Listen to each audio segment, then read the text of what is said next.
What we need is a family-friendly selection, a third selection in the YouTube audience preferences so that we can be in between. And maybe they can change the type of advertisements that they allow and not eliminate comments and advertising that they're doing for people that select yes for kids.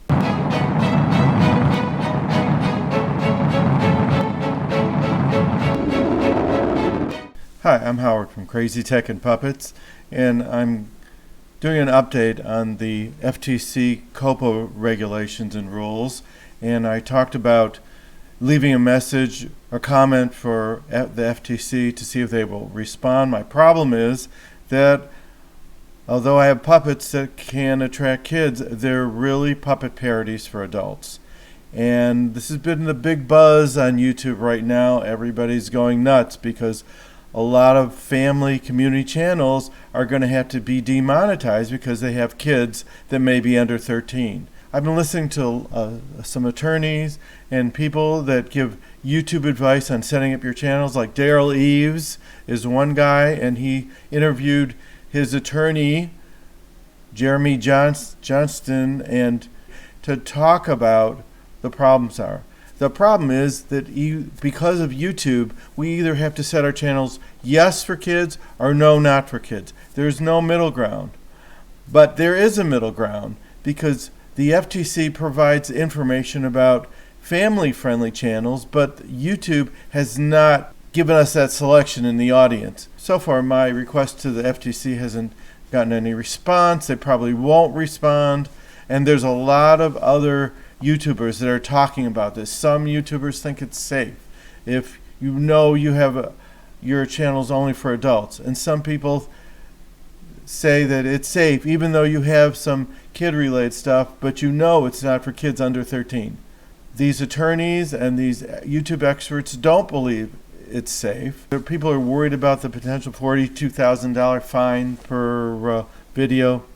There's one thing that I've learned from watching all these comments about the COPPA and FTC is that it's not likely that the FTC is going to go after channels that are not monetized. Obviously, they're not in violation. They have no advertisements. Some of these other channels are saying they're not worried about it because in their mind, they're not for kids, or they have subjects that may be of interest to kids, but adults like them. Well, there should be a middle ground, and there's a page that I'm going to display from that talks about the COPPA laws, COPPA rules, so that you can get an idea of what the FTC is really thinking. So I'm going to come back with, if I hear from FTC with my request for clarification, I will get back with you guys. But right now, I think what we need is a family-friendly selection, a third selection in the YouTube audience preferences,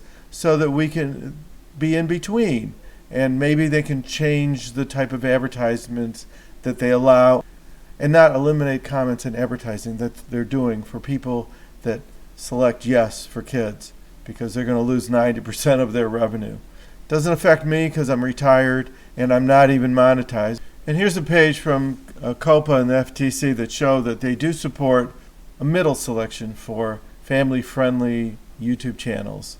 Now, I was talking about that YouTube and the FTC should have a mixed channel or family-friendly selection instead of just yes for kids or no for adults.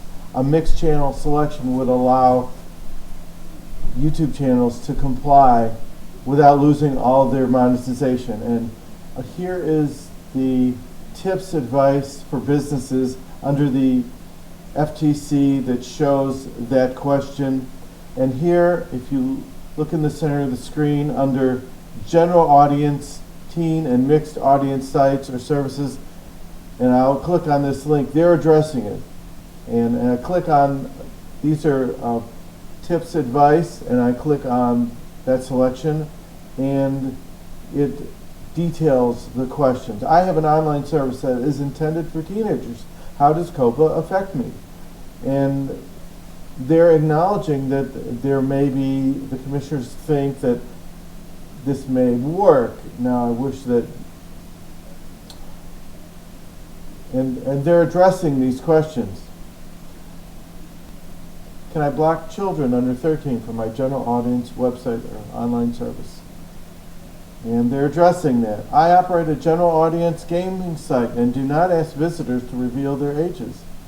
So these are questions that should be answered between YouTube and the FTC so that channels that are family friendly or mixed audiences can operate a channel without losing all their monetization. Another question is, I operate a general audience online service and do not ask visitors to reveal their ages. However, I do permit users to create their own blog pages. And so these are the issues that should be worked out between YouTube and the FTC so that people won't lose their channels because they're not in compliance. They should be able to be in compliance by selecting, I have a mixed audience, and it's not for children under 13. It's possible by January 2020 these will all be worked out. Right now, you only have 2 selections.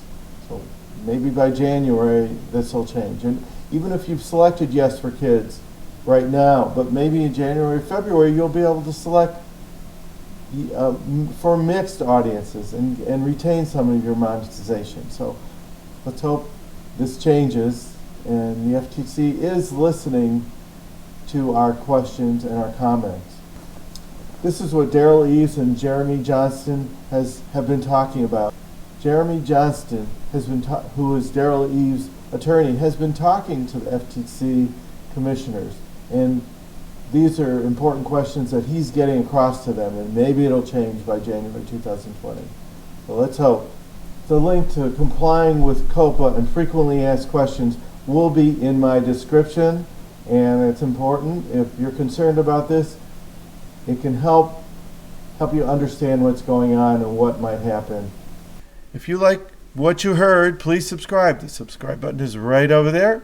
Hey guys, I want to apologize for some of the muffled audio in the last section of this video. One of my puppets knocked my microphone down to the ground. I didn't even know it. Sorry about that.